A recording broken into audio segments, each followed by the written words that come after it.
Hi everyone, welcome back to the channel. എന്തൊരു ചൂടാണല്ലേ! കുറച്ച് നേരം പോലും എ സി ഇടാതെ അല്ലെങ്കിൽ ഫാൻ ഇടാതെ നമുക്ക് ഇരിക്കാൻ എന്തൊരു ബുദ്ധിമുട്ടല്ലേ ഈ ഒരു ഉഷ്ണകാലത്ത്. ഇന്ന് നിങ്ങളെല്ലാവരും കുറേ ആൾക്കാർ എ സി വാങ്ങാൻ വേണ്ടി ആലോചിക്കുന്ന ആൾക്കാരുണ്ടാവും. പഴയ എ സി മാറ്റി പുതിയ എ സി വാങ്ങുവാൻ വിചാരിക്കുന്ന ആൾക്കാരും ഉണ്ടാവും. അപ്പോൾ അങ്ങനത്തെ ആൾക്കാർക്ക് വേണ്ടിയാണ് ഇന്നത്തെ വീഡിയോ നമ്മൾ ചെയ്യുന്നത്. Welcome back to ഗിസ്മോ.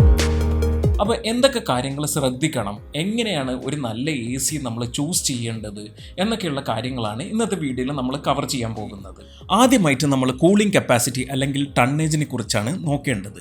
1.5 ton A C, 2 ton A C എന്നൊക്കെ നമ്മൾ കേൾക്കുന്നുണ്ടല്ലോ. അതെ, എ സിയുടെ ഒരു റൂം തണുപ്പിക്കാനുള്ള ആ ഒരു കപ്പാസിറ്റിയാണ് ടണ്ണേജ് എന്നുകൊണ്ട് വ്യക്തമാക്കുന്നത്. അപ്പോൾ നമ്മൾ ആദ്യമായിട്ട് നമ്മുടെ റൂം അളന്നിട്ട് എത്ര സ്ക്വയർ ഫീറ്റ് ആണെന്ന് മനസ്സിലാക്കിയിട്ട് അതിനനുസരിച്ച് മാച്ച് ചെയ്യുന്ന ടണ്ണേജ് ഉള്ള ഒരു എ സി ആണ് നമ്മൾ ആദ്യം ഫിക്സ് ചെയ്യേണ്ടത്. അപ്പോൾ അതിന് ഒരു മെഷറിംഗ് ടേപ്പ് എടുത്ത് നിങ്ങളെ റൂമിൻ്റെ ലെങ്ത്തും ബ്രെത്തും മെഷർ ചെയ്യുക. എന്നിട്ട് സ്ക്വയർ ഫീറ്റ് കാൽക്കുലേഷൻ ഇതേപോലെ ചെയ്തിട്ട് നമ്മൾ ഈ കാണുന്ന ടേബിളിൽ നിങ്ങളുടെ റൂം ഏത് സൈസാണ് ഇതിൽ വരുന്നതെന്ന് വെച്ചാൽ അതിന് അപ്രോപ്രിയേറ്റ് ആയിട്ടുള്ള ഒരു എ സി ടണ്ണേജ് നമ്മൾ ഫിക്സ് ചെയ്ത് ചൂസ് ചെയ്യണം. ഇപ്പോൾ ഈ കാണുന്ന ഏതെങ്കിലും സ്ക്വയർ ഫീറ്റിൻ്റെ ഇടയിലാണ് നിങ്ങളുടെ റൂമെങ്കിൽ നമ്മുടെ ഒരു ഹയർ കപ്പാസിറ്റി എ സിക്ക് തന്നെ പോകണം. ഇതിൽ കുറച്ച് കാര്യങ്ങൾ കൂടി മനസ്സിൽ വെക്കണം.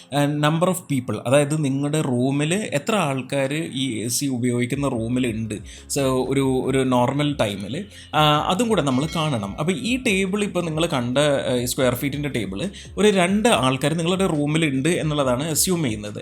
അപ്പോൾ ലെറ്റ്സ് സേ ഇപ്പോൾ നിങ്ങൾക്ക് ഒരു കുട്ടിയും കൂടെ ഉണ്ട്. അപ്പോൾ നിങ്ങൾ 3 ആളായി ഒരു റൂമിൽ രാത്രിയൊക്കെ കിടന്നുറങ്ങുമ്പോൾ അപ്പോൾ നമ്മുടെ നമ്പർ ഓഫ് ആൾക്കാർ കൂടുതലാണെങ്കിൽ നമ്മളൊരു ഹയർ എ സി ടണ്ണേജിന് തന്നെ നമ്മൾ പോകുന്നതാണ് നല്ലത്. പിന്നെ നിങ്ങൾ ഈ ഇൻസ്റ്റാൾ ചെയ്യുന്നത് ചിലപ്പോൾ നിങ്ങൾ ഹൈദരാബാദിലായിരിക്കും, അല്ലെങ്കിൽ നിങ്ങൾ ബാംഗ്ലൂരായിരിക്കും, അല്ലെങ്കിൽ നിങ്ങൾ നോർത്തിൽ കുറച്ചും കൂടി ചൂടുള്ള സ്ഥലത്തായിരിക്കും താമസിക്കുന്ന സ്ഥലം. വളരെയധികം ചൂട് ഉള്ള ടെമ്പറേച്ചർ ഉള്ള സ്ഥലമാണെങ്കിൽ ഡെഫിനറ്റ്ലി ഹയർ കപ്പാസിറ്റി കൺസിഡർ ചെയ്യും. പിന്നെ നിങ്ങൾ ഇത് വെക്കുന്ന റൂം, ഇപ്പോൾ ഫോർ എക്സാമ്പിൾ ഇപ്പോൾ അധികം ആൾക്കാരും ഇപ്പം അടുക്കളയിലൊന്നും നിന്ന് പണിയെടുക്കാൻ പറ്റാത്തത് കൊണ്ട് ഇപ്പോൾ എ സി ഒക്കെ ആൾക്കാർ അടുക്കളയിലും വെക്കുന്നുണ്ട്. അപ്പോൾ അങ്ങനത്തെ ഒരു സിറ്റുവേഷനിൽ സ്റ്റൗവിൻ്റെ ചൂടും ഫ്രിഡ്ജിൻ്റെ ആ ഒരു ടെമ്പറേച്ചറും അങ്ങനെ പല കാര്യങ്ങളായിട്ട് ആ റൂമിൽ ചിലപ്പോൾ ചൂട് വർദ്ധിക്കുവാൻ കാരണമാകും. അപ്പോൾ അങ്ങനത്തെ ഒരു സിറ്റുവേഷൻസിലും നമ്മൾ കുറച്ചും കൂടെ ഹയർ ടണ്ണേജ് ഉള്ള എ സിക്ക് പോകണം. പിന്നെ ചില റൂമിൽ ചിലപ്പോൾ ഇപ്പോൾ നിങ്ങൾ ഹാളിലായിരിക്കും വെക്കുക, അല്ലെങ്കിൽ ഓപ്പൺ കോൺസെപ്റ്റ് ആയിട്ടുള്ള ഡൈനിങ് റൂംസിലൊക്കെ ആയിരിക്കും വെക്കുക. അപ്പോൾ അവിടെയൊക്കെ സീലിംഗ് ഹൈറ്റ് 10 അടി കൂടുതൽ മുകളിൽ,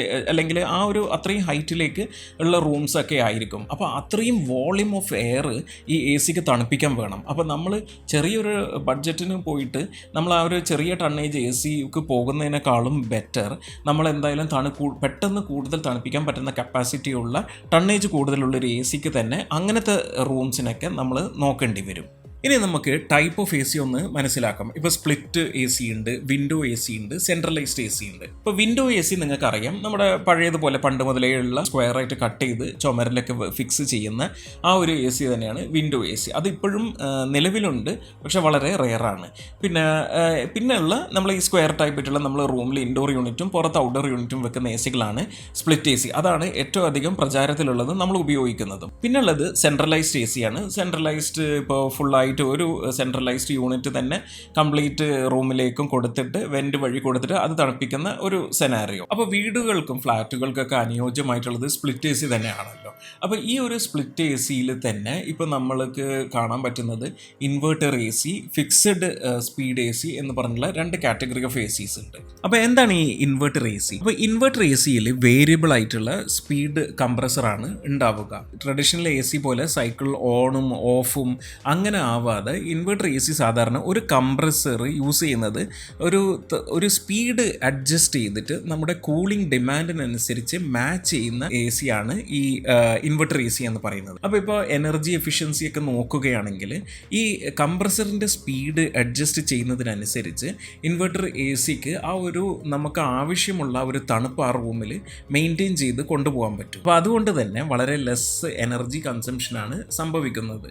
അപ്പോൾ അതുകൊണ്ട് തന്നെ നമുക്ക് ഇലക്ട്രിസിറ്റി ബില്ലും കുറവായിരിക്കും. അപ്പോൾ അത്രയും ഒരു ഡിഫറെൻറ്റ് ടെക്നോളജി ആയതുകൊണ്ട് തന്നെ വിലയും കൂടുമെന്ന് പറയേണ്ടതില്ലല്ലോ. പിന്നെ ഈ ഡൈനിങ് ഹാള്, പിന്നെ വലിയ ഹാള്, അപ്പോൾ അങ്ങനത്തെ ഒക്കെ സിറ്റിംഗ് റൂം, അങ്ങനത്തെ ഒക്കെ സ്ഥലത്ത് നമ്മൾ എ സി വെക്കുകയാണെങ്കിൽ ഇൻവെർട്ടർ എ സി വെക്കുന്നതാണ് നല്ലത്. അപ്പോൾ നമ്മൾ എ സി ടണ്ണേജിനെ പറ്റിയും ഇൻവെർട്ടർ ടെക്നോളജിനെ പറ്റിയും വിശദമായി നമ്മൾ കവർ ചെയ്തു. ഇനി നമ്മൾ ശ്രദ്ധിക്കേണ്ടത് സ്റ്റാർ റേറ്റിംഗ്സിനെ കുറിച്ചാണ്. അതായത് നിങ്ങളുടെ എ സി എത്ര എനർജി എഫിഷ്യൻ്റ് ആണ് എന്നുള്ള കാര്യം. അപ്പോൾ എ സിൻ്റെയും ഫ്രിഡ്ജിൻ്റെയും ഒക്കെ സൈഡിൽ നിങ്ങൾ കാണുന്ന ഒരു സ്റ്റിക്കർ ഉണ്ടല്ലോ, റെഡ് സ്റ്റാറുകൾ ഇങ്ങനെ വളരെ പ്രോമിനൻ്റ് ആയിട്ട് നമുക്കിങ്ങനെ ഡിസ്പ്ലേ ചെയ്തിട്ടുണ്ടാവില്ല ഒരു സ്റ്റിക്കറിൽ. അപ്പോൾ ആ സ്റ്റിക്കറിൽ നമുക്കിപ്പം 5000 വാട്ട്, ഇപ്പോൾ എ സിൻ്റെ കേസിലൊക്കെ ആണെങ്കിൽ 5000 വാട്ട്സ് അല്ലെങ്കിൽ 5100 വാട്ട്സ് എന്നൊക്കെ എഴുതി കാണിക്കുന്നുണ്ടാവും. അപ്പോൾ ഇത് ശരിക്കും ഈ നമ്പർ നമ്മൾ 3517 വാട്ട് 3517 വാട്ട് എന്നുള്ള ഒരു നമ്പറിനെ കൊണ്ട് ഡിവൈഡ് ചെയ്താൽ നിങ്ങൾക്ക് കിട്ടുന്ന നമ്പർ ക്ലോസ് ടു 1 ആണെങ്കിൽ അത് 1 ടൺ എ സി ആണ്.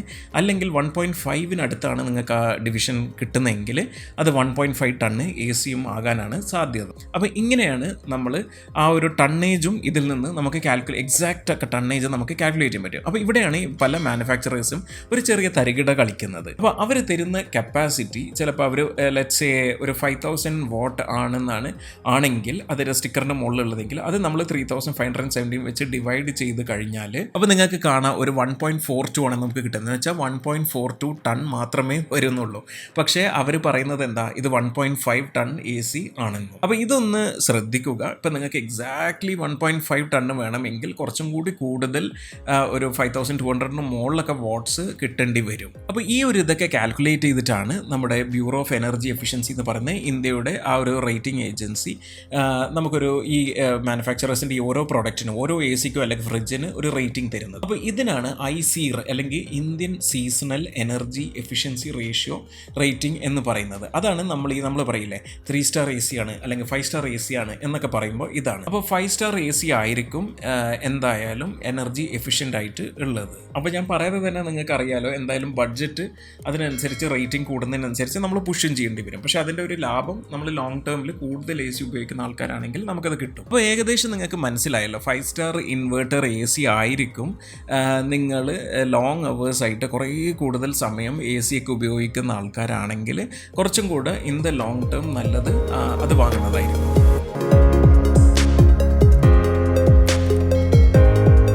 ഇന്നത്തെ വീഡിയോ നിങ്ങൾക്ക് എല്ലാവർക്കും ഉപകരിച്ചെന്ന് വിചാരിക്കുന്നു. നിങ്ങളുടെ ചോദ്യങ്ങൾ, അഭിപ്രായങ്ങൾ ഒക്കെ താഴെ കമൻറ്റ് ചെയ്യുക. തീർച്ചയായും നിങ്ങളുടെ ഫ്രണ്ട്സോ അല്ലെങ്കിൽ കുടുംബക്കാരെങ്കിലും എ സി വാങ്ങാൻ നോക്കുന്നുണ്ടെങ്കിൽ അവർക്കിത് ഷെയർ ചെയ്യുക. പിന്നെ നമ്മൾ എ സി മാത്രമല്ല കേട്ടോ, ഗാഡ്ജറ്റ്സ്, ഫോൺസ്, TV, അങ്ങനെ ഗിസ്മോസ് എല്ലാ സംഗതികളെക്കുറിച്ചും നമ്മൾ റിവ്യൂ ചെയ്യുന്നുണ്ട്, അഭിപ്രായം പറയുന്നുണ്ട്, ടിപ്സും കൊടുക്കുന്നുണ്ട്. അപ്പോൾ തീർച്ചയായും ചാനൽ സബ്സ്ക്രൈബ് ചെയ്യുക. അപ്പോൾ അടുത്ത വീഡിയോയിൽ കാണുന്നവരെ this is Junaid signing off.